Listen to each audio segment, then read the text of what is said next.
तो चलो बच्चों, अब हम डिस्कस करते हैं क्वेश्चन नंबर 30 को डिस्कस करते हैं। यहां पर आपको सवाल दिख रहा होगा क्वेश्चन नंबर 30। अगर आप गौर से देखोगे क्या कह रहा है, कह रहा है हमारे पास एक इंक्लाइनड प्लेन है। क्या है? एक इंक्लाइनड प्लेन है जिसका इंक्लिनेशन कितना है, 30 डिग्री है। इंक्लाइनड प्लेन है, इंक्लिनेशन कितना है, 30 डिग्री है। बहुत अच्छा, बहुत अच्छा। कह रहा है हमने इसके बॉटम के ऊपर, इसके बॉटम पे हमने एक चार्ज रखा है, एक चार्ज रखा है। कितना चार्ज रखा है? 100 ग्राम का चार्ज रखा है। ए पार्टिकल रखा है जिसका मास कितना है, 100 ग्राम है, और जिसके ऊपर चार्ज है 2 इंटू 10⁻⁻⁶। पहले मैं देखू यही है क्या? हाँ, 2 इंटू 10⁻⁻⁶ कूलम का चार्ज इसके ऊपर लग रहा है। क्लियर है इतना? आप कह रहे हैं मैं दूसरा चार्ज भी कहां पे रखूं, इस इंक्लाइन पे मैं दूसरा चार्ज भी कहां पे रखूं, कहां पे रखूं? फॉर एग्जांपल हमने यहां पर रखा है, ठीक है, जिसके ऊपर सेम चार्ज है, जितना इसके ऊपर है उतना ही उसके ऊपर भी चार्ज है, 2 इंटू 10⁻⁻⁶, और मास भी सेम है। अगर इसका 100 ग्राम है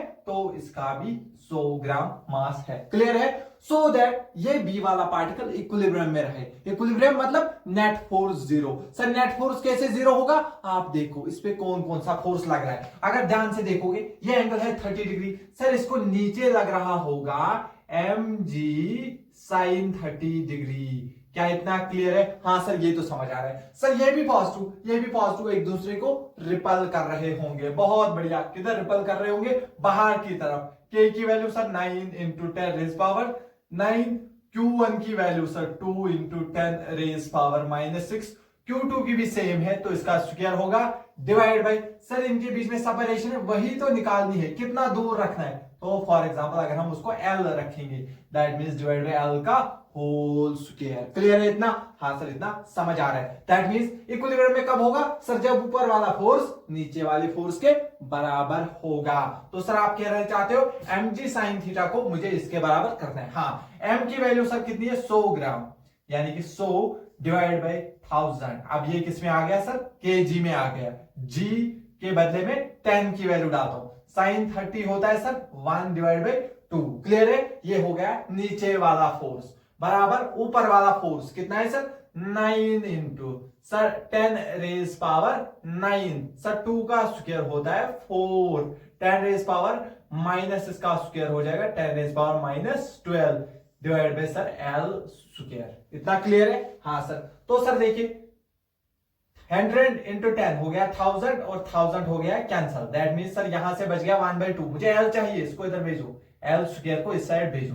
सर ये जो 2 है ये भी इस साइड हो जाएगा इंटू, सर 2 इंटू में ऑलरेडी 4 है, सर इंटू में ऑलरेडी क्या है सर 9, इंटू में है सर 10⁻⁻, ये 10⁻⁹ 10⁻12, सर दैट मींस ये 10⁻⁻³ है। सर 10⁻⁻³ बच रहा है। क्लियर है इतना? हाँ सर।